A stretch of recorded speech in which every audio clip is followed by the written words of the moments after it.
We are rolling, folks. Another edition Beyond Average. How you doing over there, my guy? How are you? I'm doing good. And how are you? Doing very well. Actually, you know what? I want to start there because you asked me a very, very interesting question the other day. You stopped me in my tracks. I think you were home for lunch, maybe? Was it yesterday? 2 days ago? And you said very sternly, hey, man, can I ask you something? I said, sure. I said, yeah, what's going on? I didn't know what this was. I was like, I thought it was about the show. To be honest with you, I thought it was like, hey, do you still want us to keep doing the podcast? I swear to God. So I was a little confused there. And you said, what? Like, dude, are you okay? Like, what's going on? And I honestly looked at you. I was like, what are you talking about? Huh? Why'd you ask me that? I feel like probably not projecting for my own self, but like I feel like I hadn't probably been in like the best mental spot for like. What's that to do with me? I'm just kidding. I'm just kidding. No. I feel like I just like hadn't been in like the best probably mental spot. Probably, I don't know. Probably like the last couple months, and I kind of felt like. I felt like you kind of weren't having like the same energy that you normally had either, and I was just like kind of wondering if maybe you were going through something similar that I am. And I was just like, I kind of feel like I feel like you just weren't like. I feel like you didn't have your like normal happiness, I guess. Am I normally happy? Yeah, definitely. Yeah, no, you are. I don't know about that. You definitely are. I disagree. I would disagree.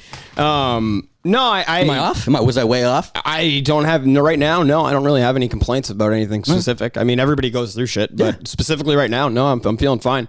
I guess the reason why I was taken back by it because it was just I didn't know if it was. We should probably tell the people. Do you want to tell the people about your hiatus? Yeah. I guess that was kind of why I was like, is this an off, you're not smoking pot and you were a regular pot smoker for a while. People know this. I think it's more than just a regular pot smoker, but yeah. Yeah. People know this. And I don't know. I was just confused. I was like, is this like a, just a sober thought all of a sudden? No. But for myself personally, I definitely appreciate you asking. Yeah. But no, I don't really have any complaints or anything like that other than, my own, always bitching about something, but nothing specific, nothing serious. Well, that's good. Yeah, no. Do you have anything to share with us? We don't have to, obviously. No. I mean, I just like that. I guess part of my recent conquest to get off weed was probably just because I felt like I wasn't in a great mental space. Oh, that's good. Like, I was just kind of like wondering how you were at. That's all. I was more of a concern than it was of like a reflection of you. If that makes any sense? My thing was you had to ask it for a reason. So I was like, what am I putting off here? I was like a little confused. And like I was gone for a couple days. So I was like, what's going on here? Well, I felt like actually that day when I came home, I felt like you were like down. What day? That day that I came home and asked, when I came in, like I was like, what's up? And like, I just woke up. That was why. Maybe. He was like real quiet. And I was like, I don't know. He seems like really down. I just thought you were wicked down. That's all. I probably was. Yeah, I was probably just blazed or something. But no, yeah, I'm doing fine. I'm doing good. Do you want? I mentioned I was away. I did a bachelor party. I want to get into that in a little bit. But let's start with the KMS world. You want to do that? Yeah, definitely. Let's get into some KMS talk. Sure. Since we last recorded, it's funny. The episode title of our last podcast was Clemmer Time. Yeah. Because it found out that he was going to Barstool Idol, or potentially, we all kind of knew it was happening, but he's going to be doing the Barstool Idol thing.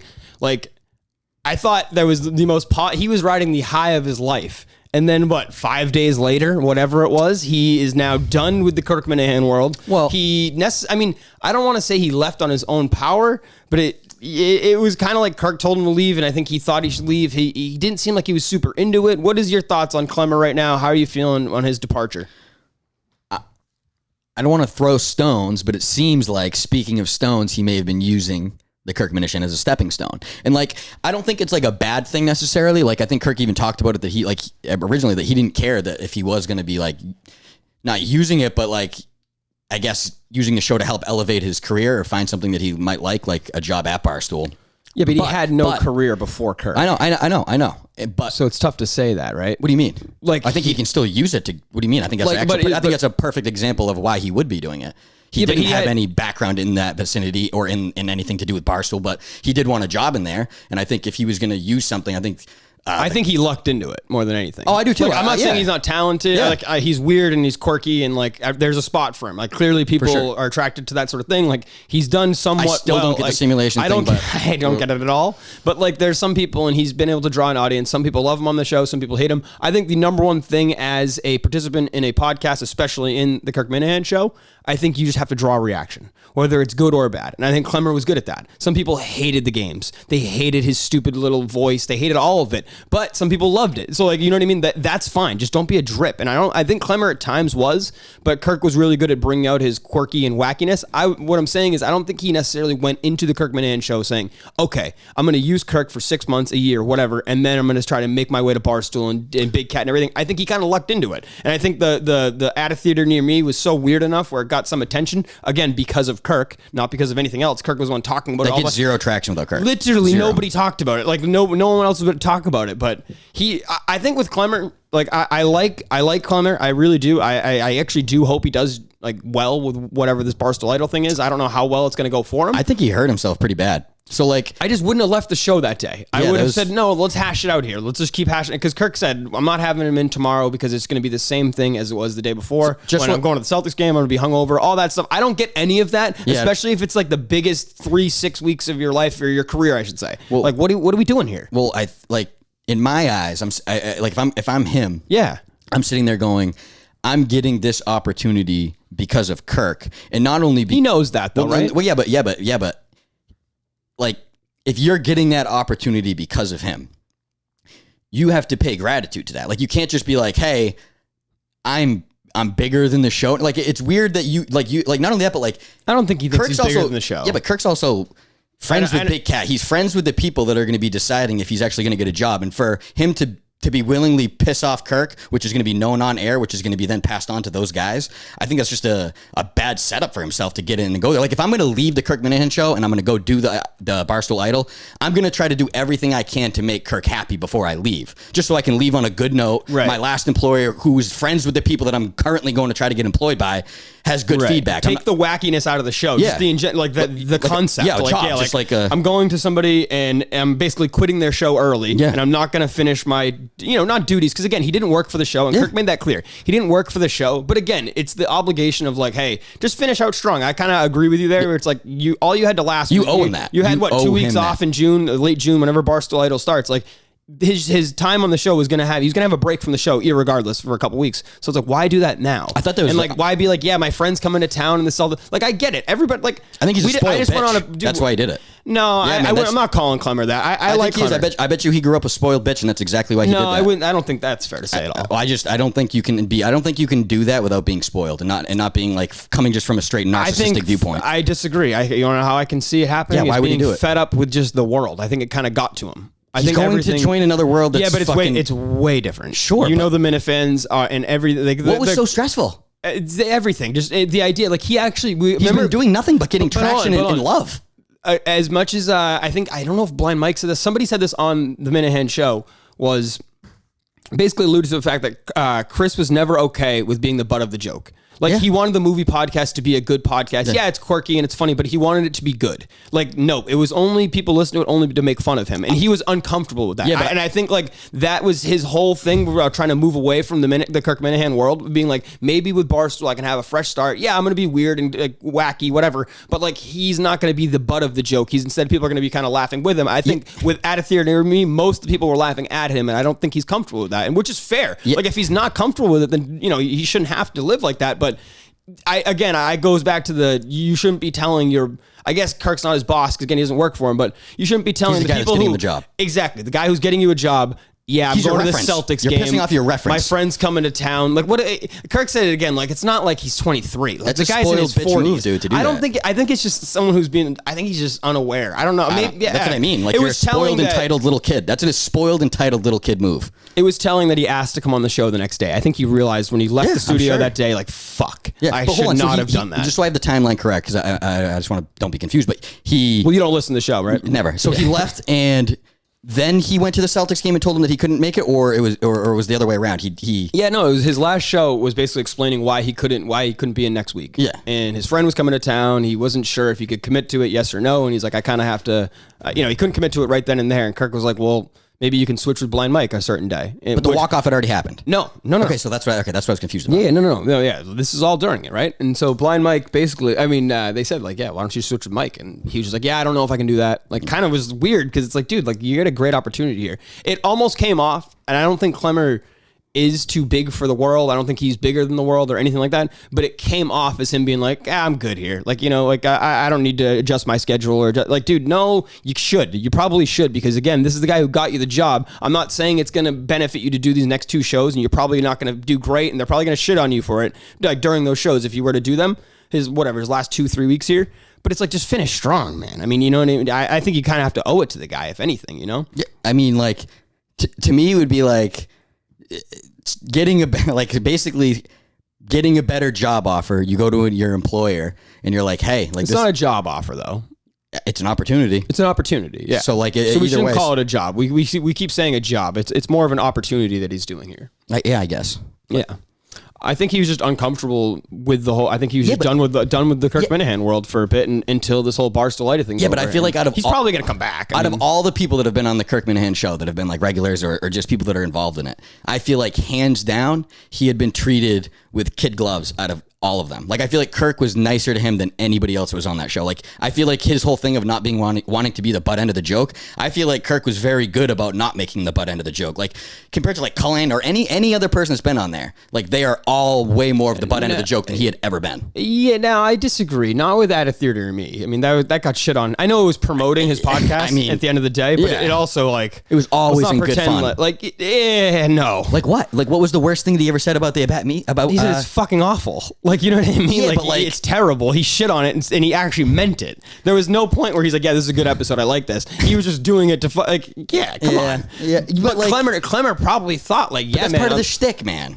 Like, if he's gonna do that, he's not gonna come on and just blow you. He's gonna do it, and he's gonna do it with a funny way about shitting on you. But I think that for Chris, it maybe, I'm speaking for him, so I have no idea. I think for Chris, he probably wanted to see a day where I'm not gonna be always the butt of the joke, and maybe I can have like my own success, and you know, people will actually listen to my movie podcast or my whatever podcast. Like, I get where he's coming from, because if you're trying to make it in a world, he's older too. He's in his 40s. Like, it's tough to be like, yeah, I want to get laughed at by adults or even fucking younger 20-year-olds on the Barstool. internet. I understand that, but not everybody at Barstool does the same thing. They don't. You think the movie guys get the same criticism as Portnoy? You know what I mean? Like, no, of course not. Do you think they get the same online hate? No, they're just movie people. You know what I mean, or whatever. There's different roles. You know what I mean? And I think with Clemmer, he realized with the Kirk Minahan show, he was never ever going to be anything but like the punching bag, and I think he's not okay with that. Blind Mike's more of the sidekick, and he is a punching bag at any time. Kirk's going to dump all over him. But I actually think Kirk enjoys talking to Mike more, and I think he values what Mike brings to the show a lot more than Clemmer. I think he said it the other day. So didn't he like Clemmer though? And you like go to lunch with him? I think he does like Clemmer, like, but as I don't a person think outside of the show. That's what I think. I think he does like Clemmer as a person. Well, I think that makes it even twice as worse. Like, that you would do that to him, right? Like, to blow that opportunity. The guy who's giving that opportunity, right? Yeah, you should fulfill that and probably just finish strong. I mean, we don't have to keep going over it. But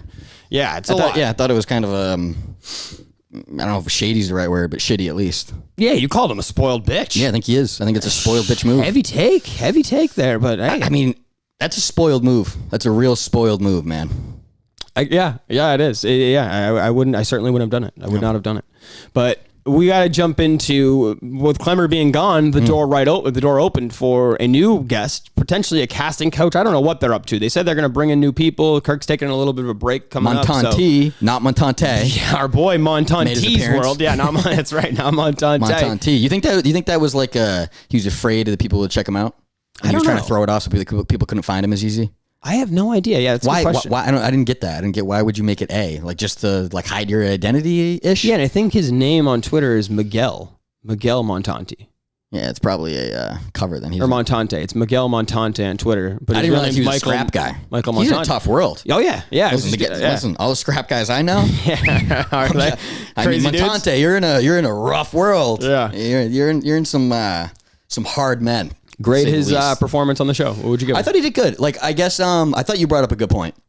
I think most people that go on the Kirk, and probably Kirk thought he might have been a little more combative or maybe more crazy conspiracy wise. So he probably thought the conversation would, like, the right wing wackiness. Yeah, I thought he maybe would be able to argue more or maybe create more of an interesting conversation. But like, I think he kind of came off pretty level headed. Like, he didn't come off like he was this crazy right wing nutbag that Kirk could kind of shit on, and probably Kirk got bored of it because he wasn't. Mm-hmm. So like, I think you brought a good point when you said I think most people that go on the show are there just so they can be like on the show, and they don't want to be combative, and they just kind of want to like stay under the radar, just go in and get out. Mm-hmm. Yeah, and I think it would be better if somebody would go in there and like not argue with them, but like at least just not be like draw a reaction. Yeah, draw a reaction. Like have draw a reaction yeah. other than I agree, or even like and I'm not saying Montante did that the whole time, because I thought Montante, more than anything, I thought he flowed well. Like there was no points where I'm like, this is awkward. I know in the beginting when Kirk did the walk, where he's like, I got to do the walk again. I thought that was a little like, what are we doing here? Well, like, I thought that was funny because Montante is not lying. We've seen the walk. Yeah, the walk is real. Yeah, the walk is real. No, the walk's definitely real. I thought I just thought overall he flowed well. I would give him, I think I said a B or B+ on Twitter. I don't think I had any huge takeaways from the show, but he was comfortable getting shit on a little bit. I think he knew when Kirk was asking him the questions about like the 2,000 mules or whatever it is, like, you know, all that stuff, the Clinton voting Gates. And I think he knew, like, yeah, I sound like kind of an idiot, but I'm just gonna, like, I bet he believes all, and so do I. Like, there's a lot of shit to believe and all that, but I think like he's just kind of spewing out shit, and I think Kirk kind of laughing at it. Like I just thought it flowed well. I don't have too many complaints, and I saw a lot of people. It was a mixed reaction. A lot of people said kind of what I'm saying, where it was good. It wasn't amazing, and then some people were saying it was the worst show, or the boringest show in the history of KMS. I mean, it wasn't that interesting, I guess, but like.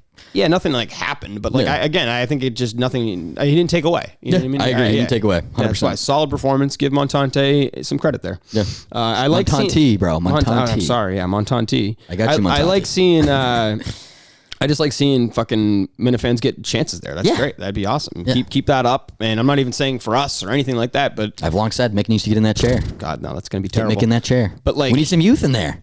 No. We've talked about that. It'll be great. You'll go in there. Kirk can make you look like an idiot. You can fight with him. Tell him. We'll play the clip on the show, and that'll be the end of it, right? But yeah, no, really, really good for him. What else? Cullinane, dude. Okay, are you talking about the tug? The story. How about the story first? Before, where do we start with this guy? This is something else here. Before we even get into it, I want to say that Dave Cullinane has agreed to come on Beyond Average Podcast. Dave Cullinane himself has said, yes, I can't do it at the moment, but I will. I'm going to come on soon. He's going to come on this summer. But holy hell, we're going to have to ask him about this one, because there's no way this story is completely true. I know he kind of alluded that he fabricated some of it and exaggerated, but like, put it this way, do you believe he got shot at? No. 0% chance. Like a true 0% chance. I don't even think it's debatable. Yeah, there's no, Vince McMahon couldn't make up the storyline. I mean, what the hell? Yeah, we're driving to the Bachelor Party, and our limo guy, he flashed his gat, and then the other guy shoots at us. Like, what are we talking about? It was out of a movie scene. It really was. Like, what the fuck are you talking about? And then this is all happening, by the way. Didn't he say this happened? They were set up by the limo driver. At their like hometown. Doesn't Cullinane live in like fucking like Winchester? Is he from like a rich ass area? Like, what? People are shooting at each other? That limo driver knew what he was doing, and he wanted to give them a story. Oh God! The limo driver set him up. No, you believe this? No. I'm saying that he set up a fake whole thing, and I think Dave believes it. I think Dave believes it. You're out of your mind. Wait a second. You're out of your mind. Wait a second. Hold on. No. This whole thing's fabricated. So you don't think Dave believes it all he was shot at?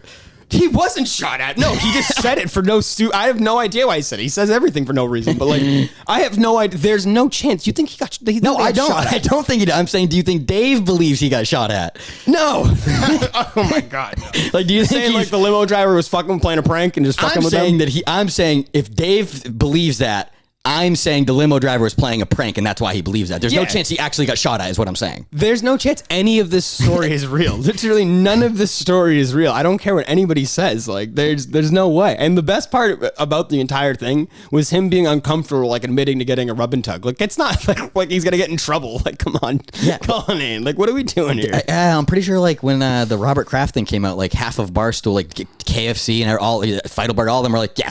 I mean, you live in New York City, you've been to a rub and tug place once or twice before. That might be his wife, though. You know what I mean? That might be him not wanting to get back to the family that's true. there. Yeah, and he's got kids, so I get it. But that was just hysterical. Speaking of, would you turn down a rub and tug? No. Turn down? He turned it down. He told her to stop. The only way I know. No, he literally said stop. I know. The only way I would is if I felt like I was getting like set up. But like, I would never be get set up, and neither would Dave Cullinane. So like, yeah. Like if I'm I'm not turning it down. If I don't ask and somebody just starts rubbing down there, I thought it was part of the massage. What do I know? I didn't ask. I didn't tell you to do it or anything like that. Like, I thought this was a Turkish rub. I don't know. Yeah, I didn't know. And what I was fine with it. I was okay with it. It was consensual on both parties here. Doesn't matter what she looks like at all. No, just soft hands, right? I'm just gonna say, yeah, just close your eyes. Yeah, exactly. Yeah, and anybody who's given free rub and tug, it's not their first one, so I guarantee you they got a pretty good grip. I guarantee, you know what I mean? They got a good stroke. There's no way. I mean, she's got to be she's almost like a regular, right? Like she probably has regulars that come in. She just started grabbing your dick and beating it off. Like, what if it's the first time she's done that for anybody ever? No. What if she saw Dave and was like, this is the dick I need. Maybe Kelly's packing. Yeah. Maybe he's got a hog. Yeah. Dude, maybe he's got a howitzer. Yeah. That is very true. I didn't even consider What if he was just bulging through that towel and she was like, you know what? I'm risking it all. I have to get this towel off this man. I need to see this thing. We'll have to ask Dave. We'll have to see what he's packing. Yeah, sure. I'll answer that one. Yeah. Oh, Christ. Jesus Christ. VD, by the way, our guy VD, Visionless Dave. I don't know what the hell he goes by now on Twitter. He's got a ton of names, but VD, David. He's got a new show coming out on the Kirk Minahan Network, Shooting the Sugar. I have no idea what it's about. Shooting the Sugar. I literally have no idea. There's not one thing I know about it. But he said he's been working really hard on it, and hopefully it's going to go well. I support that, please, folks. Solo project, or is he got a co-host? I'll say it again. I know nothing about this, and I when did he announce it? I think like yesterday on Twitter. So I saw it yesterday or 2 days ago on Twitter. I didn't notice. Yeah, and I asked him first thing, you know what I'm asking?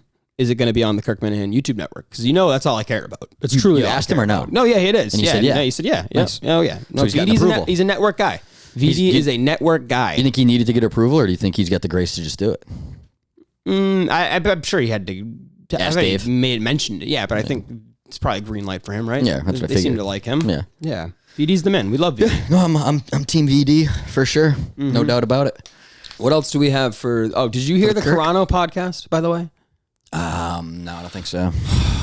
Did they play any of it on the show? Oh man, people are gonna bag you on that one. Yeah. Listen, here. Let me lay it out for you, fucking retards. Oh, Jesus I Christ. work for a living, and I listen, and I can't just go. All right, hold on. Let me pause right here, and let me come back to. No, I have to fucking keep working. I have fucking fine tools, saws, and shit. So I miss a lot of stuff. That's how it happens. Okay. Yeah, all right. So fuck off. Hey, you're that busy. Okay.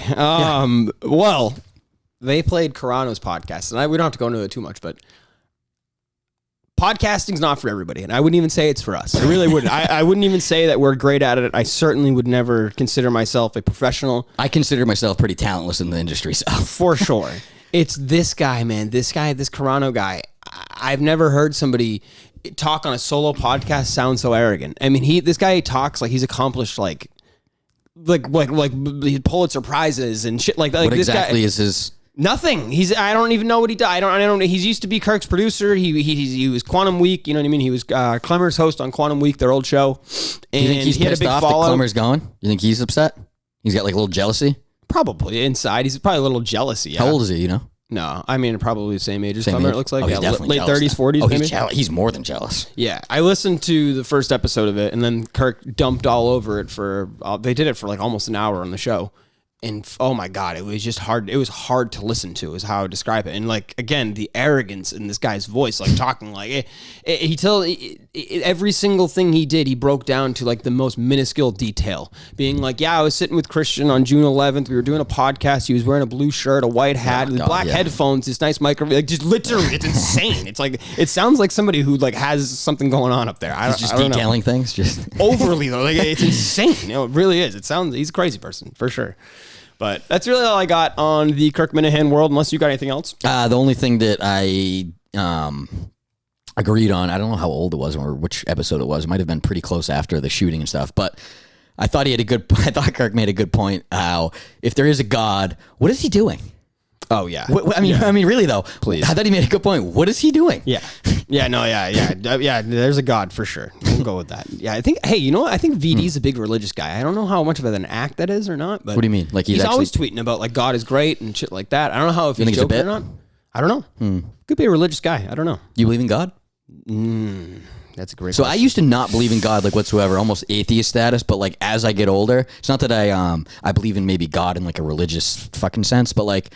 There might be a creator. Hard no for me. Yeah, no, really. Why? A creator or God? A creator. Like I don't influences every day. That's what. No. I'm saying I don't believe in the religious fucking God that is in the Bible. I'm talking about like a creator, which would be a God, right? Yeah, I guess so. I mean, yeah. So I guess I lean more toward part of me leans towards like I believe in science and evolution, but I also believe maybe there was some assistance to get here. Okay. You know what I mean? Like we might have a creator, maybe like another species that created us. Maybe it's not one creator, but like. There might be another, some other shit out there that helped us. All right. Well, no, nothing. I don't believe in God. I mean, fuck God. Like, fuck the religious fucking white robe, fucking bearded fucking white guy. Fuck that guy. What I'm saying is, do you think that we have a creator? Or do you think that we literally just came from like bacteria and it's just been like a 5 billion year process? This stoned ape theory has been getting to me lately. Stoned ape? What's that? They took mushrooms and shit like that, and they found these psychedelics, and they opened up a conscious. Yeah. Where'd you hear that? I like. Oh, that's like a real theory. That's, I like that theory. That's Terrence McKinnon's theory. Terrence McKinnon. How do I know that name? He's like one of those guys who talks about that shit. Sounds like some Rogan shit for sure. For sure, it's it's definitely Rogan shit. I used to be pretty much like, it's science, evolution. We came from fucking that little tiny piece of bacteria. But like as I get older, I'm like, math is way too fucking perfect, and it kind of seems like either like this is a simulation or like we have a creator of some kind. No, could be. I mentioned that I went away. I want to get into this. After we're getting off the Kirk Minahan world. How far away was that again? Okay, so what a goddamn trip this was. What a weekend. I tweeted it out. I was doing 17 dudes, one roof in Acadia, Maine. How many beds? 3 bedrooms, nice. 3 toilets total, 2 showers. How many beds are in the bedrooms? Are they like bunks? So we had a room. It was me, Case. I don't have to go through everybody, but it was probably like 5 to 6 to like in one room. And some of the rooms had like bunk beds and shit. So there was actually, as far as the sleeping arrangements went, wasn't bad. Sounds horrible. It really wasn't bad because there was a couple sectional couches. You know what I mean? There was just a lot. Like obviously, you had to sleep like you were 13. No, you had a sleepover. There was. I mean, no, because like both nights, every single night that I slept there, I had either my own couch or my own bed, so it wasn't like that bad. Like your own couch, like some guys on the other opposite couch, and your feet are touching. No, like literally my own couch. That's why. Like I wouldn't have been kind of down for this, but. No, it was a great weekend, and I was bitching about the drive ahead of this, not too much publicly because a lot of people were coming from basically like across the globe. Some of them were some of my friends were coming from fucking California. So they had a 6-hour flight to here, and then had to have basically drive 5 hours. Right? No, like Acadia from Boston. Boston's probably like 3.5, 4 hours probably.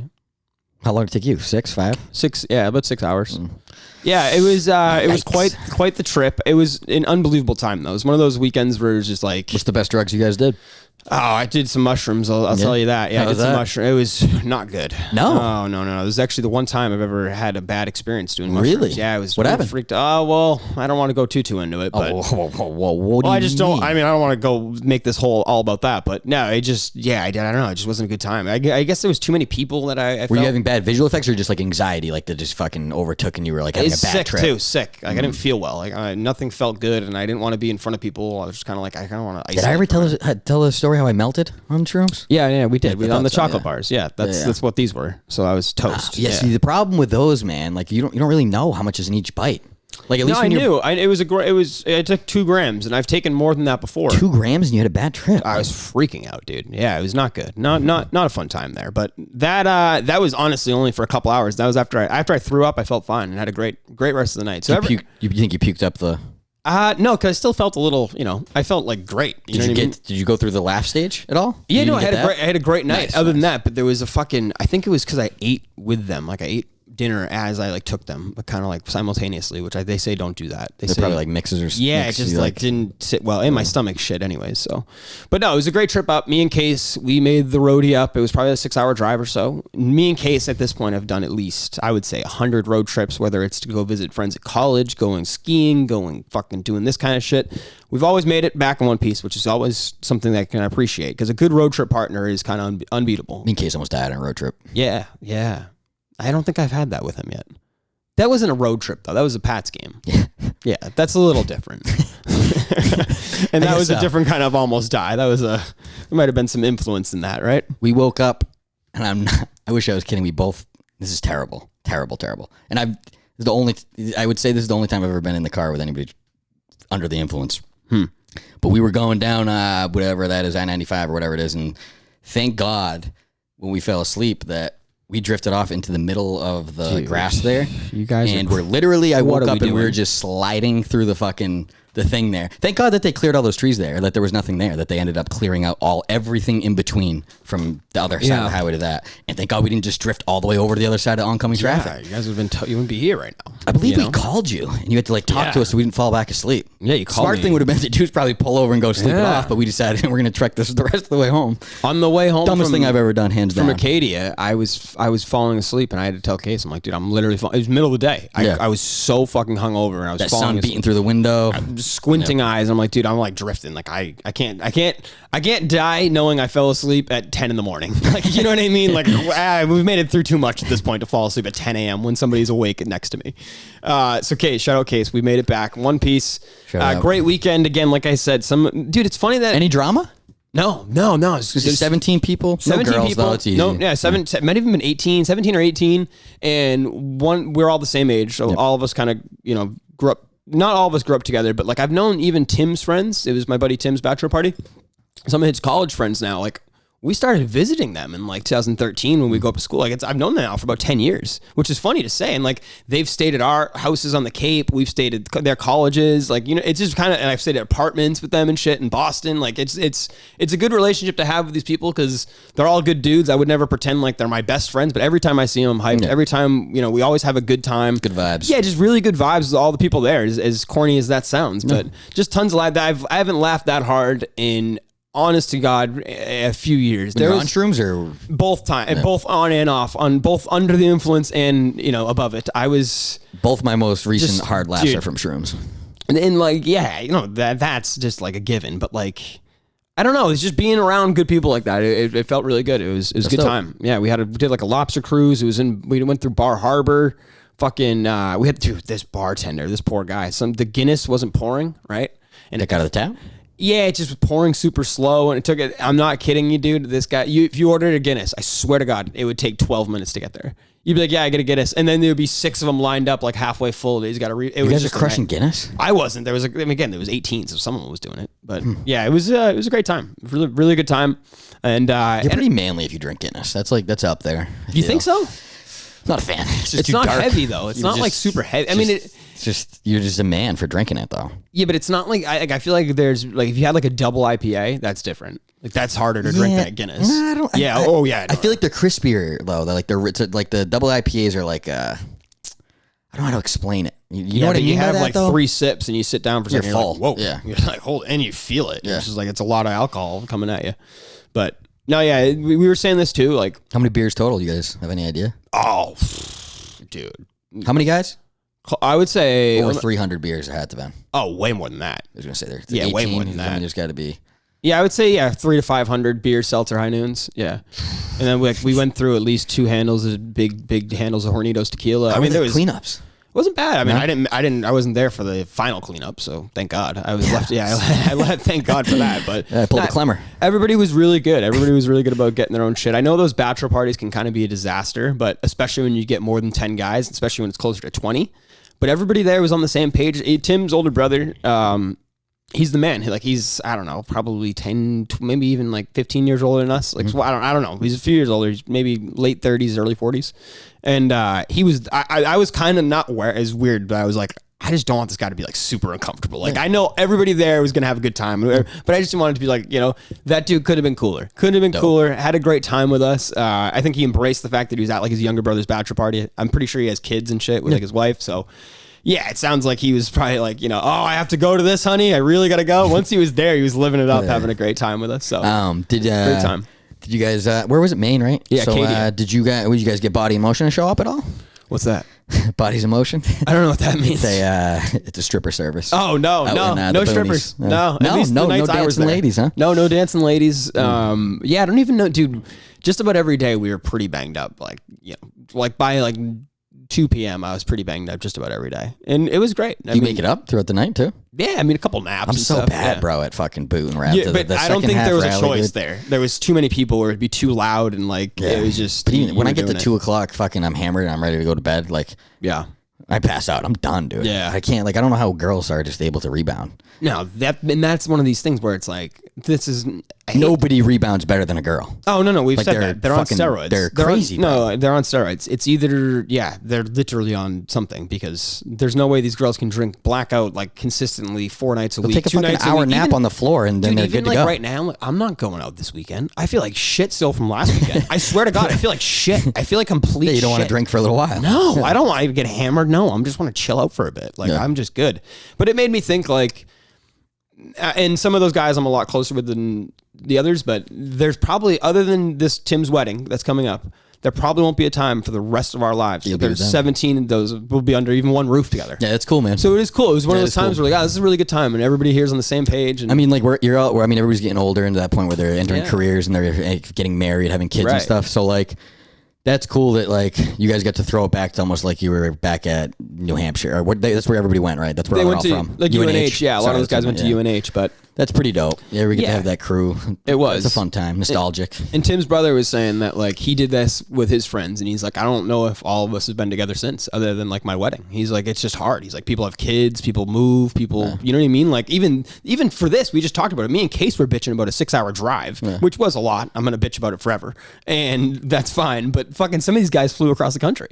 So I think it's more of a test to like Tim and how like, you know, good of a friend he is to other people. For sure. So shout out Tim. Because like if I ever have a wedding, I have nobody coming. So shout out to Tim. Anyone here? Anyone object? Oh no one's here. No. Oh, that's great.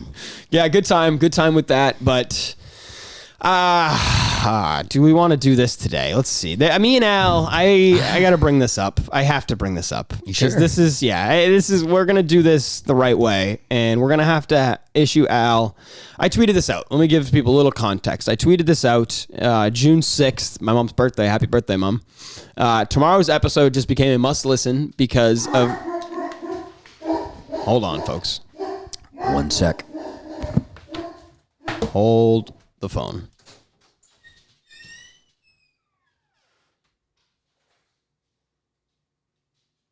We good? Oh.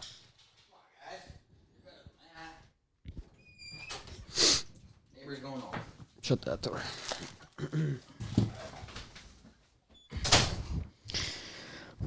Nothing like a neighbor pulling into the driveway to freak them out. Okay, so as I was saying, I tweeted this out. What was it? June 6th. Tomorrow's episode just became a must listen because of @real Alec Marks, my brother. Truly, I fucking hate his guts right now and hope he changes his tune before we record the program. When someone comes hard at the podcast, I lose full control and don't care what happens. So yeah, fuck him. That was heavy. But that was very, very, very, very real at the time. And I was actually very, very mad at Al at the time and still am very mad at him. I wouldn't say very mad at Al. I'm confused, I guess, that's how I put this. I'm a little confused with Al. I would like to call him right now, but I don't think that's going to be the best idea because we haven't spoken since we last talked, and it was not a good conversation at all. You were a part of that. That was in the group chat. We've had many group chat fights, but this most intense one we've had? I would say this is... It's up there. You threatened to kill Sam. Yeah, I was gonna say it's right next to me. You threatened to kill his family. No, it's not ever threatened. No, you did. You did. No, I heard it. You did. You definitely did. I put a full bomb threat on his whole name. Yeah. No, I would say me freaking out for basically thinking Sam was calling me a redneck. That was probably the second closest to you guys. But yeah, this probably takes the cake. You guys got real quick. I think Al got real quick. I thought it took I think he owes me an apology for multiple things. I think both of you owe each other apologies. I don't know how much I owe him an apology, to be honest with you. I don't know. What I would say is for this, I don't want to dance around this too much because it's not fair. Because again, we're either going to talk about it completely or we're not going to talk about it. I'm here to issue Al an ultimatum. That's always works out. So ultimatum. Great. Al's going to have 2 weeks. 2 weeks from right now, Saturday, June 11th, we're recording this. And again, we had to push back some of the recordings because I got out of work late. You were so normally, I don't know when this will be, but within 2 weeks, Al has to come on this program and either bend the knee and apologize. Oh my God. And say that, you know, he crossed the line with some of the things he said and that he overreacted is what I would put this at. And if he doesn't, then I think I'm willing to have the discussion. I want to see how about yourself, though. What? In the sense of an apology. If Al starts again, what did I say before? If he changes his tune, it's going to be completely. You just said you want him to come and bend the knee. That doesn't sound like you both want to apologize to each other. Hypothetical, but I meant just an apology, an admission of guilt is how I'd put it. What about from your side? That was what I'm wondering. We'll get there. But again, this all starts with. We're not going to go into it too much because Al needs to come on here. If he doesn't come on the show. Then, I mean, I actually am going to take this as like we have real beef because we haven't spoke at this point. I think the beef is real at the moment. You haven't spoken. Listen to what you just said. What? I didn't say anything crazy, No, I'm saying listen to what you just said there. You guys haven't spoken. I think that means that the beef is real.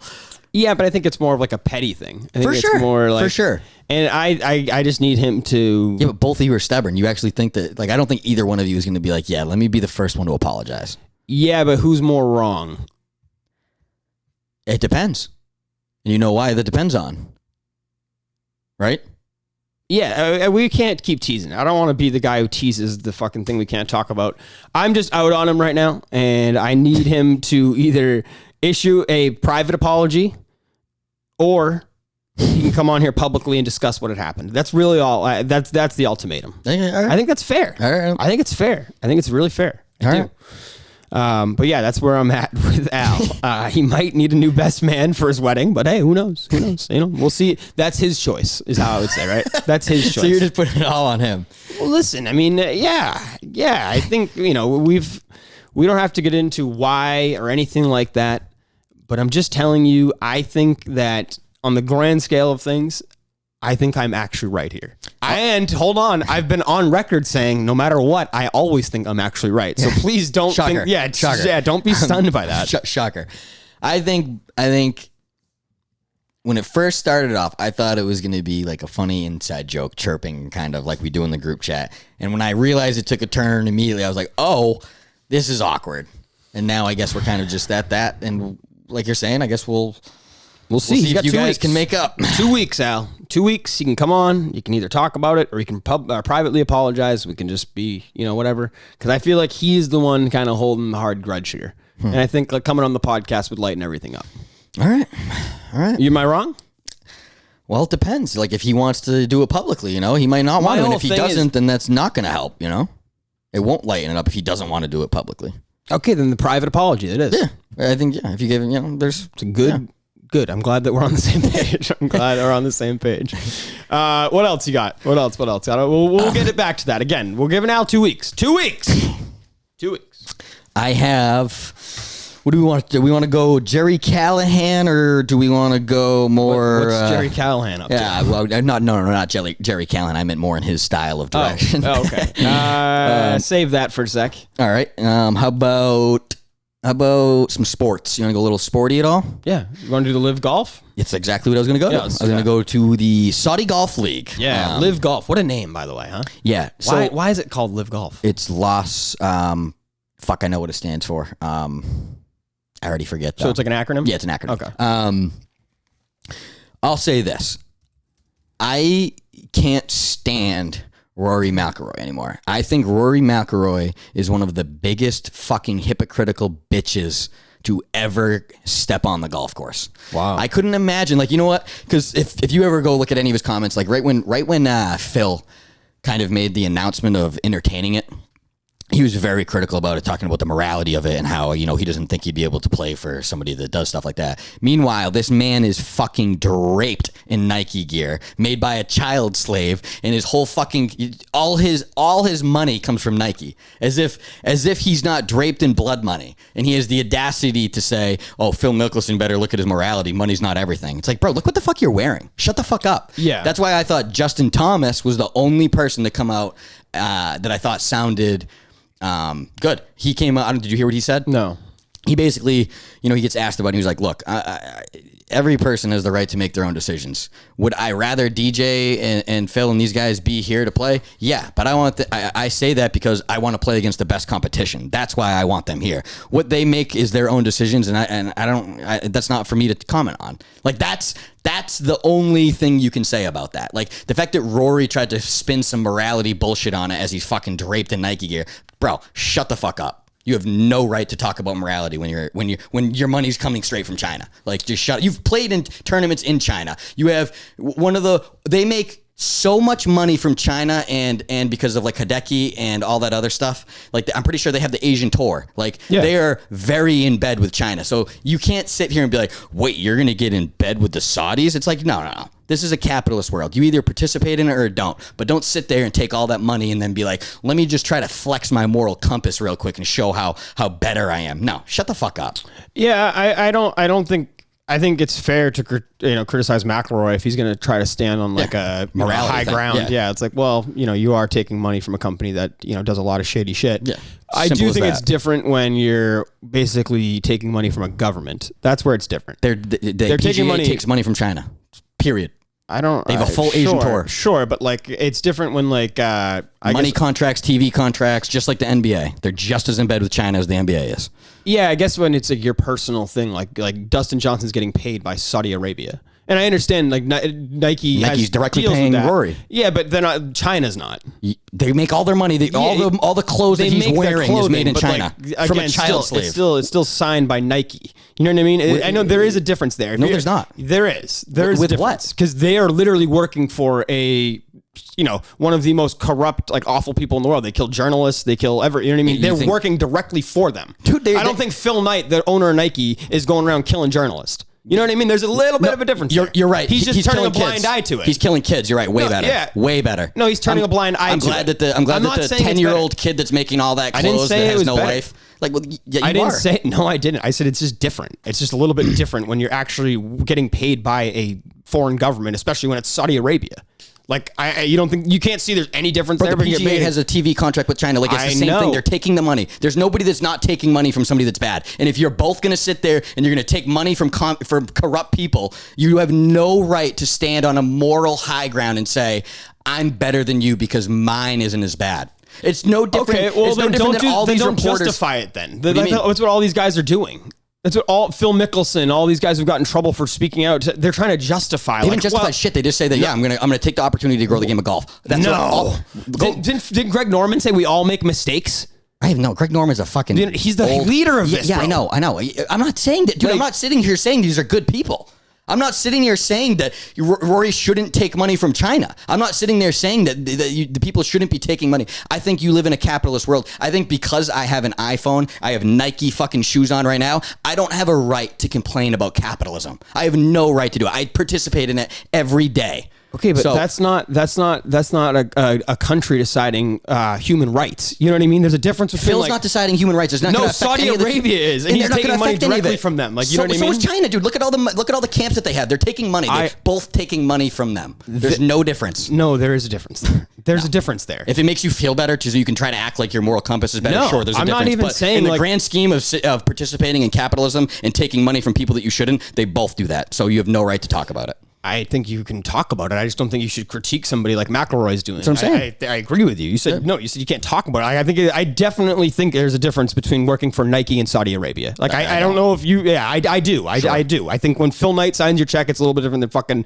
King bin Salman. I don't. But continue. At all? You really don't? No, I think Phil Knight is just as dude. When you make billions off of fucking child slaves, Mick, you are not on any moral high ground because that guy killed a journalist. Don't look at me. Don't look at all the kids that have died in my factory. Don't worry about that, but look at that, he killed the journalist. Like, fuck that, dude. That's such wish-wash. That's such bullshit. I'm not even saying like that they're good people or anything like that. I just think that's a difference when you're literally getting paid directly from a government rather than getting paid from a private company. That's like saying, you know what, I'm going to take the money from the guy that raped people because that guy murdered more people, and I'd rather be with the guy that raped people. It's a little less bad. It's crazy take. Like, that's what it sounds like. Like, I mean, the idea that somebody did less bad. I just hate the justification more than anything. I feel like all of these guys, that's what it is. And it's like, well, they're not the best people. And Phil got in trouble for talking about the human rights stuff. And it's like, just shut up. Just say that you want money. That's all I wouldn't care. Sure. Justin Johnson came out and he said, I am doing this. I'm going to play in whatever, X amount of times a year. And the reporter goes, well, what are you going to do with the other 40 weeks a year? And he's like, I'm going to chill. What does it matter to you?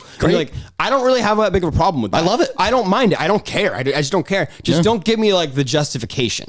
Don't give me the, well. Nobody has besides Phil, and he got chastised. No, and so did Greg Norman, dude. Greg Norman, they literally said it about the journalist. What was his name? Khashoggi, about the guy who fucking got murdered, and they cut him up. Yeah. He goes, this guy, dude, come on. Saudi Arabia literally sent an assassin team into the Turkish embassy, cut this guy up, put him in a fucking trash can, and drug him out, and said he never went in there. Yeah. And they're trying to cover the whole thing up. I mean, I'm not saying that Nike's great. I'm just saying there's a little bit of a difference between them. Yeah, Nike's got no blood on their hands. No, of course None. they do. None. But there's a difference, dude. There's a little bit of a difference. Sure. You really don't think there is at all? No, dude. You take blood money. You take blood money. That's it. That's it, man. There's no. I There's no. I don't know if that's the worst take. But there's no. I take my money that I took. That's blood money is a little less bloody than yours. Fuck off, dude. You both take it, and either you do or you don't. So if you're getting it from like ISIS, you'd be okay. Fuck yeah, sign me up, baby. Apple, sign me up. I'm ready. This is crazy. I'm ready. This is wild, dude. My phone was made by some kid that's probably dead. So who am I to stand on a moral high ground about anything? I don't think you have to, but I think there's different standards, and I think there's different battles you have to fight. I don't think you have to support I support football players that beat their wives. I support them, or you just watch them. That's supporting them, bro. That's going to make them get money. Your TV, you paid money for. That's going to support them. That's exactly how it goes. I don't think. Yeah. You just want to pretend that you don't support them. You're like, I don't really support. I don't like them. I don't cheer for certain individuals. You don't cheer for them, but you'll watch them and give them money. Of course, a guy on my team, I want him if he's been arrested. Yeah. No, I'm not stupid. I'm with you. I'm with you, but I think it's more of how you approach it. And I think it's I think it's wrong for McElroy to stand on the high ground and fucking be a snob about the whole thing and say that, oh, how could you ever do this? When it's like, well, you're right. There is kind of contradiction when you're working for one of these companies that has child slaves and forced labor and all that stuff. I'm with you, but I don't think it's the same as working. I think it's so different when these people are. If it makes them feel a little better, good. Sure. Wow, you both suck. That's the truth. You're taking money. You're taking blood money. That's all there is to it. It's it's an interesting one. I mean, who went? It was Phil, Dustin Johnson, Ricky, excuse me. Yeah. And who was the other one? Sergio Garcia. Oh, that's who it was. Sergio. Yeah. What's the guy's name? There's a bunch of people. I mean, they got a decent playing field to go over there. It's no PGA Tour playing field, but I mean the guy that just won took $5 million. You think he cares? Yeah. You think he cares whether his money came from China and from the TaylorMade or whoever it came from? No, but they just banned all the players, right? Yeah. The PGA did. Yep. So then the next thing is going to be, I bet some of the major championships are going to start. I think the Masters already have been the ones that are. Yeah, Kirk was talking about. He had the author, the guy who wrote the Phil book on, and he was saying that they're not even going to be allowed, I think, on the premises. Yeah, they're not even allowed to golf there. Yeah. Like even if you've won before, like your membership's gone. Yeah, which is I think stupid. The Masters out of all people to try to the most racist historic fucking place is going to try to. It's got to be the PGA Tour, right? Yeah, but it's got to be all of them getting together and say we are at a risk of our brand right now. We have to make sure that we have to keep this going. Like we can't just let the money bake. The whole thing about the Masters is the tradition, right? Yeah, but do you know why? You know why it looks like the way it looks? Do you know why it's so pristine? No, it's not because the PGA. It's because they have the top executives in every major fucking top 500 company in the world that basically run the course and own it. Like all the executives from Mobile and all these other things. Like all these blood history. money. Nobody cares about that. About when I'm saying the history of it. Amen Corner, fucking Augusta. What do you mean? Of course, there's so much more history. If you can't play in that, if you're Bryson and you can't play in that for the next 20 years, that's a big deal. Bro. I know. I'm saying it's shitty for the Masters to do that because they're trying to act like it's a morality problem when they have the long history of it. What are you supposed to do? What do you mean they've won it? They won the tour exemption. You shouldn't be able to take that away. They won on the Masters. They get a 10-year. They have a lifetime exemption. Fuck that for a second. If it's your actual brand and your brand's at risk, and you're saying, "Hey, brand? The PGA and the major championships, the thing that we all watch, that's at risk right now, dude, with the money." What I'm saying is the majors. They just took 5 of the top 10 golfers or popularity ones. What I'm saying is the majors aren't at risk if you allow everybody to play in them. That's my point. They don't want to do that. The PGA doesn't want to do that. Their brand is at risk. All of them are at risk. The Masters and all those would not be at risk as long as they stay the majors and they allowed everybody to play in them. That means the most competitive tournaments are still there. All the history is still there. If the top players can still play there, then guess what? They still have the best playing field. Maybe, yeah, I get what you're saying there, but I think it's more of like they're all in bed together. I don't think... In the sense of who? All of these companies, I know they're individual, like the USGA and the PGA and the Masters and the. I think they're working together right now to try to. Yeah, that's my whole point. That's what I'm saying, and they want to do that because they have complete control of how much they pay the players and everything. Of course, if they have another competition that's putting up more money, well, guess what they're going to have to do? They're going to have to put up more money. Yeah, but now competition is only. But the Saudis are paying them like they're basketball players. Like great. Why is that bad? I'm not mad at the PGA currently. It's not like the PGA is like the UFC where they have a format where they pay their fighters and it's not that great and all that. The PGA has a not like that at all. You have to just pay for your play. That's all it is. You just have to be a good golfer and you make good money. Yeah, like Rory McIlroy can make $20 million in a year, no problem. He can or he can't because he might not win a whole lot. Right. So if Rory gets told, like an NBA contract player who sits there and goes, "Hey, we're going to give you $120 guaranteed $1 million," and on top of that, any tournament you win, you still win the purse. That's hard to go. Oh, let me stay with the PGA because they're morally better. Fuck off. You guys are historically racist. You have historically exploited slaves. Like, there is no situation where the PGA Tour is free and should be standing on a moral high ground. No, I don't think so. I guess my point is, if you were a top star, if you were Rory, if you were one of these people, the rumors that Tiger got offered $900 million, like, would you go? I mean, Tiger, not if I'm Tiger. Not if you're Tiger. Okay, take Tiger and if Rory. I'm Ricky, no doubt. Take Tiger and Rory out of it because they're two of the richest fucking athletes in the world, let alone golfers. Yeah. So everybody else, if you're Justin Thomas, if you're Jordan Spieth, Justin Thomas, no. Why? What is your justification for going and not going? That's kind of what I don't get. If I'm a player, I'll tell you exactly what my situation is.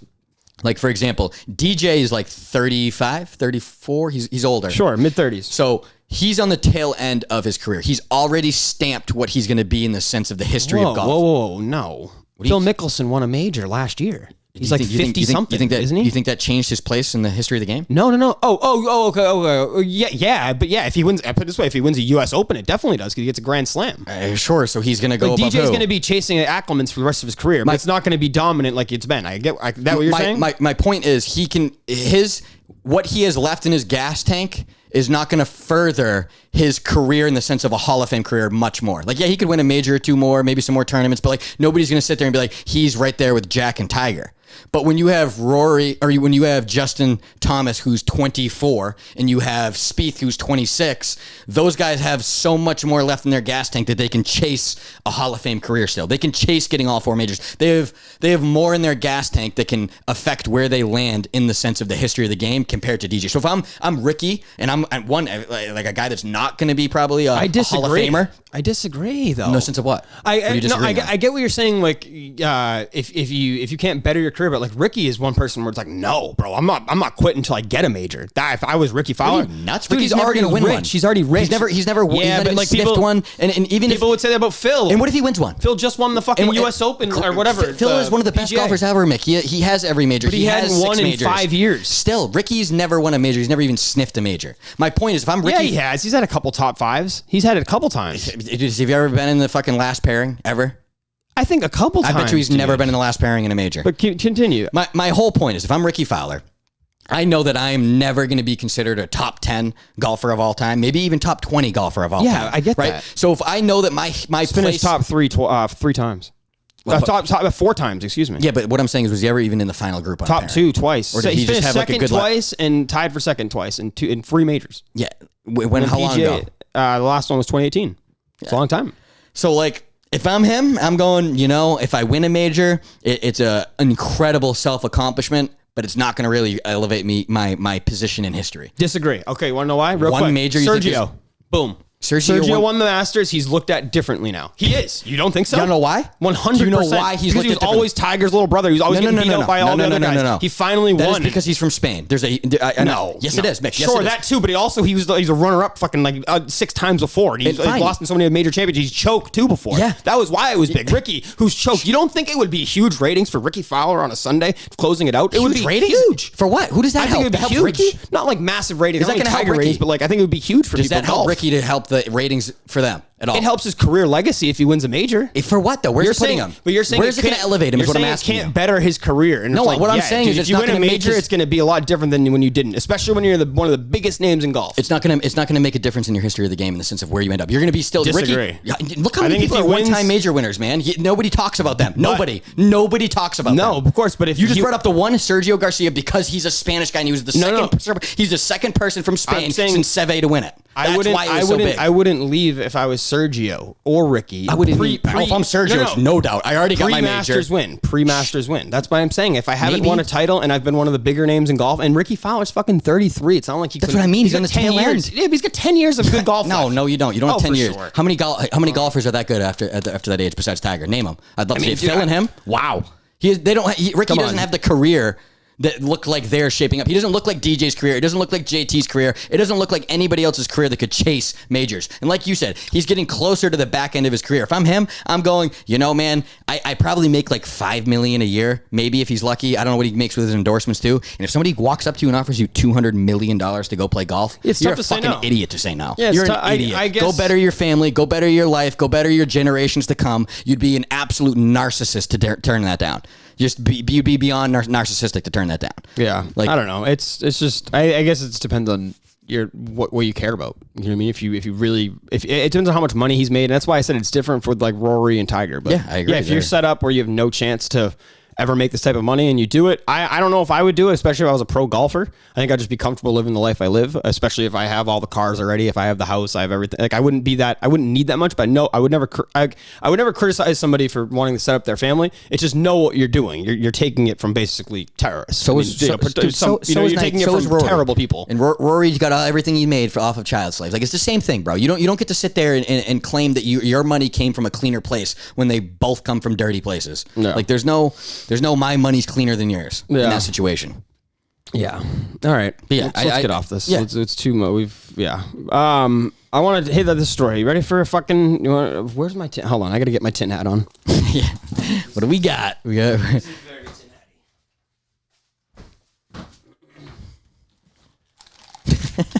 That thing's like a nice. Yeah, it's not. It's in rough shape. But so what was it? 2019. This is pre-COVID. This is pre-pandemic. This is pre-everything. So I'm talking about vaccines here, and this story is kind of do with vaccines and big pharma, but it's not the COVID vaccine. We got some Gates stuff. Nothing to do with Bill Gates, or maybe there is, but who knows? Everything actually is to do with Bill Gates, according to Montanti. But. This woman named Brandy Vaughn. I'll just give you a quick little rundown of the story. I'm going to play some of the sound, and I think it's pretty interesting. So this woman named Brandy Vaughn, she is a big pharma activist. She used to work at a company called Merck Pharmaceutical Company. I don't really know anything about it, but probably apparently they're a major player in like the pharmaceutical drugs and all that stuff. That whole industry, they're big in. I think the company was valued at like $223 million. So billion, $223 billion. Chump change. Yeah, so a massive company. I think number 45 on the Fortune 500 list. Huge.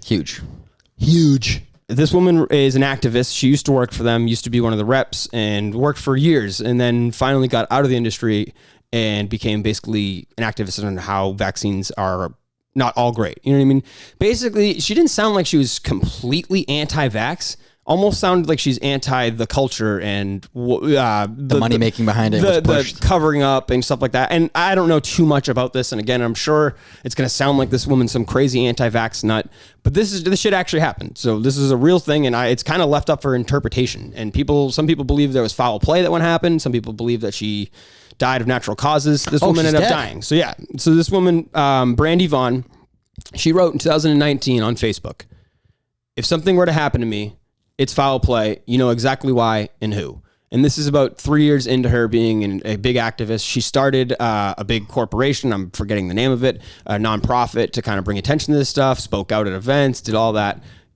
Again, probably sounds like, especially a few years ago, pre-COVID, probably sounds like an anti-vax nutbag that's running around. People would just laugh at and this, that, and the other. But it does kind of bring when you've worked for the company, when you've worked for it, I either think one of two things. A, you know a lot of things that a lot of people don't, or B, you have an axe to grind. So maybe she had an axe to grind against Merck, but it sounds like that's a lot. That would be a lot for someone to do, to start this giant nonprofit, to do this, do that, just to bring down like your former employer. Like I get it.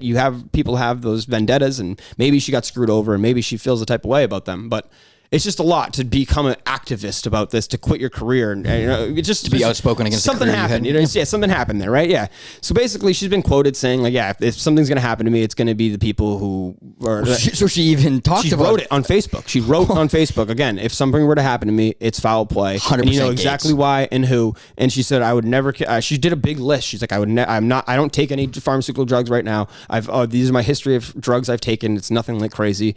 And then she's like, I've never had any suicide thoughts or anything like that. She ended up dying of gallbladder. Had a gallbladder just rupture basically, and die. Her 9-year-old son found her dead in a room. People were kind of just like, "Oh, okay, it is what it is." And like, this is again 2000. Is that normal? This was right before the pandemic. I'm pretty sure this happened. Again, Can my gallbladder just explode, or does it have to? Who knows? How did he make that happen? I have no idea. The rumor is this has happened to different people who have talked and spoken out against this, and they say poison. Do you think this is similar to maybe the microwave thing? Think they're microwaving her insides? No, I think she probably slipped something that's gonna. Or if there was foul play, it sounds like that's how that got happened. What's your gallbladder do? I don't know. Does it filter anything? Is that why it would go through it? It sounds like it's important, though. I don't know what it is. But what I want to kind of highlight is through the story. I forget. I wish I had the story in front of me, but I have the video of her kind of describing the events that have happened to her since she's been an activist and since she started speaking out. And again, this was this video right here is from 2015. So this is not a COVID thing. This has nothing to do with COVID. Way before. This woman's describing, since she started becoming an activist, the weird events that have been happening at her house, thinking that someone is fucking with her, basically. Someone is trying to screw with her. And again, this is the same woman who died probably 5 years later. This is her. What happened, apparently, is someone opened the door, the front door, went through the front door, picked the lock, and my alarm went off, and they immediately disarmed it with the master code, which nobody had but me. I made sure nobody else had that code, and they disarmed it at the panel with that code. Panels inside.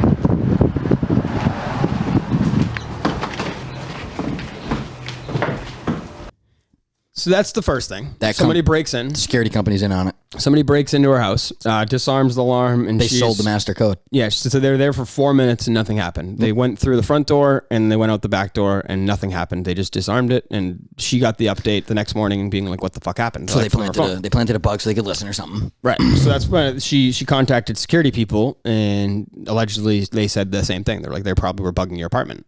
So the next weird thing, this was she has like a computer. Right? Don't you just move out immediately? So she did. So after this second one, she moved out. Or no, after I think the second or the first thing that happened, she went and stayed with friends for a couple weeks because she was all weirded out. And then she has a hidden computer that she keeps basically above her microwave. She's like, I keep this here. It's my second computer because it has all my shit on it. And she's like, it was in a place that nobody would be looking for a computer, and it's there purposely. Like, it's not the most hidden place, but it's there. Somebody took it in the middle of the night and opened it up and put it sitting down on her kitchen floor. According to her. So a message sent. According to her. The last creepy thing, and I want to play the sound here. This was creepy. This was what got me kind of, I think I saw this clip. Somebody tweeted it out, and I was like, what? What happened here? This is her describing what she found in her backyard. And it's not something I have ever seen before, but there is a duck. It's like an aluminum duck. Fake, obviously. On my table. And when I talked to the security experts, I said, I don't understand the duck. And then it came to me that I had been on my phone having a lot of conversations about people asking me, are you staying at your house? What are you going to do? And I used the term repeatedly, well, I'm not staying at my house. I feel like a sitting duck because they can get in at any time. And dude, creepy. I'm a sitting duck. And oh my God, so they sent her a message about it, basically saying, hey, keep talking about this, we'll kill you. She continued to talk about it, and they fucking killed her. 5 years later, she's dead from gallbladder complications. Yeah, that ain't a fucking joke. That's not a year before the pandemic. Yeah, bro. Weird. God damn it, Montanti. You're not fucking lying, We're Tin dude. Hatton, baby. We're Tin Hatton. Oh my Jesus God. Christ. Crazy, right? I was like, holy shit. Dude, when I saw that, one of the Minifans retweeted. This just happened? No, like I said, again, she died. She when? Died pre-pandemic. Pre-pandemic. I'm pretty sure it was like a month before. I think it was January of 2020. She wrote in 2019 that if something were to happen to me, that it's foul play, all that. Her name is Brandy Vaughn, for the people who think I'm making this up or anything like that. I promise you. Maybe she's full of... Put it this way. If anybody's making it up, it's her. Because she claimed that she was never sick. There's nothing wrong with her. She's not suicidal. There's nothing. And of course, the coroner's office, they find no wrongful doings or anything like that. They said it was a clean death. Either, so. Yeah, it's true. I mean, does anybody really, come on. Yeah, she died December of 2020. So what, during the pandemic? That was like, what, 2 months in? 3 months in? Something like a few months in? Yeah. So I shouldn't even say before. But yeah, she was an activist years before, though. She'd been an activist. She started her program or her company, Learn the Risk. I think it was developed in 2015. So you know how we're always like the FBI, the CIA is doing all this? It's not them. It's people with way more money. Yeah, it's private companies. Yeah, it's private companies. Yeah, I mean, like I said, that company, Merck Pharmaceutical, is worth $223 billion. You don't think they can afford a private security team or private team to like investigators? How fucked do you think we are? So fucked. So fucked. And this woman was saying that, like, she was quoted saying like things like they're playing Russian roulette with our children, and I can't just support this anymore. So like, again, it sounds very radical, and I'm not even saying that like everything she's saying is correct, but it's like, well, sounds just it's a little head scratching when you show up dead with a gallbladder disease. Have you seen the infertility? I can't even say it. Infertility. I can't even say it right. Infertility. Thank you. Infertility. There you go. Have you seen that conspiracy with the vaccine? No. That it's making people infertile, and that it was set up to kind of like lessen the population. I don't know if I believe that one. Well, with what you're saying there, and they're saying they're playing Russian roulette with the kids, and all those weird fucking like all the facts prove or point to COVID not having an alarming death rate or really a death rate at all with kids, right? I guess so. I don't know. I guess I really don't know. I honestly don't know. I'm pretty sure it's like a 99.8 survival rate. Sure, kids like under like 25. Right. But it's very weird that they're trying to make kids, especially in school, have to take this vaccine. Like, that's weird that you're forcing it on to them, knowing that it's not a threat to them. And if there's like, what if like, I don't want to be too conspiracy, but what if that's the design of this whole thing, is to like slow the population down a little? Like, you're using Charles Schwab, you know who that is? Yeah. He's the fucking World Foreign Police guy. Remember the people that were doing that journal?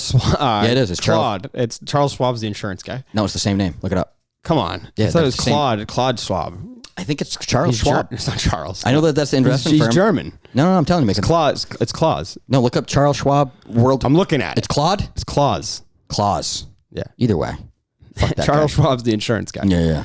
But yeah, no, that guy. Yeah, no, the whole like New World Order and like the whole all that crap. I'm not saying it can't happen, and I'm not even saying that there couldn't be a. You seen the Kingsman, right? The movie? Yeah. Like, I feel like that's what's going on. I feel like the elites are like, hey, this whole population thing actually might be becoming a problem. We got to slow it down a little bit. Yeah, but like, why would an elite person really care about that? If you're like super rich and you're old, like what do you care? You're Bill on your way Gates out. is so narcissistic, he believes he knows the right way of life and how to get the earth further. Like, he's a fucking nutbag. Did you ask him? I've talked to him many times, bro. Say it. I didn't know many that. times. I didn't realize that.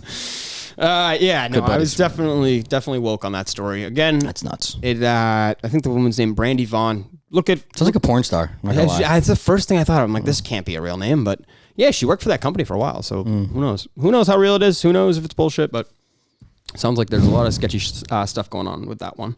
We've been going on for over an hour now, almost an hour 15 here. Do you have anything else that you want to get to? I think I'm pretty. I mean, nothing really too fun. Like I hit it up. Like, why are all fast food restaurants like looking like corporation banks now? Like, you see that new Taco Bell? How weird that is. I saw a picture of it. Is it up yet, or is it? I think so. It's like fully automated. I think like the food goes down like it's a ATM thing, or like like it's like the bank. Yeah. Yeah. No, I have seen it. Kind of weird. Like my whole childhood, like I remember, like when I think of McDonald's and Burger King, it was very catered toward kids. Like when you look at the buildings, when you look at everything that was kind of about them, it was really catered toward that. But now they're like McDonald's and all these other things, they're like so corporate bank looking. It just like looks weird. Weird vibes. Yeah, no, it is. I've seen like all like, you know what's funny? Sometimes when you're traveling, you'll come, especially if you're in like a weird area, you'll come like to one of those old ones. Yeah, like the old BKs, like the playpins and shit. Yeah. Oh, it's so funny. It's nostalgic. It definitely takes you back. They look way better than these corporate looking bank things. I'm like, what the fuck is this? Yeah, it's true. Like it's so unwelcoming to like a. Chick-fil-A's got to be the number one fast food place, right? So they're the most consistent, I think, is because but like they have trash fries. I meant even just the quality of the food. Quality of the food for sure. You don't really get like. I haven't had a bad sandwich. I have yet to have a bad sandwich. I've heard a couple people say they got a bad chicken sandwich. I've yet to have a bad chicken sandwich, bro. Yeah. Yeah, no, it is definitely the best. It is. And real quick, I just want to bring this note up because I was reading more on that story. That woman wasn't even a vaccine person, who, like an anti-vax person. She was showing knowledge on Merck that they sold basically 80,000 painkillers, knowing that it would cause heart attacks and shit. So it wasn't even about the vaccine. I kind of got that wrong there. I thought it was about the vaccine because it was like that time, but no, she wasn't even like a vax head. She had nothing to do with it. So still just kind of creepy. The story more is about the big pharma people being kind of wacky, but I don't know. I don't want to get too more. Well, again, big pharma just wants to help people. So. They just care about people. They just care. They want to make sure people are healthy. Same with the Sackler family. Same with everything. They just care, right? They care. They just want to make sure people aren't in pain and oh god, pukes. Yeah. That's all I got though. That's really all I got. We'll talk to Al. Hopefully Al's gonna come on here in the next 2 weeks. I doubt it, but we'll update the people on that. I didn't mean to dodge too much away from that, but we're an authentic podcast. We gotta talk about what's going on, right? That's what we do. All right. We'll talk to everybody next week. Take care.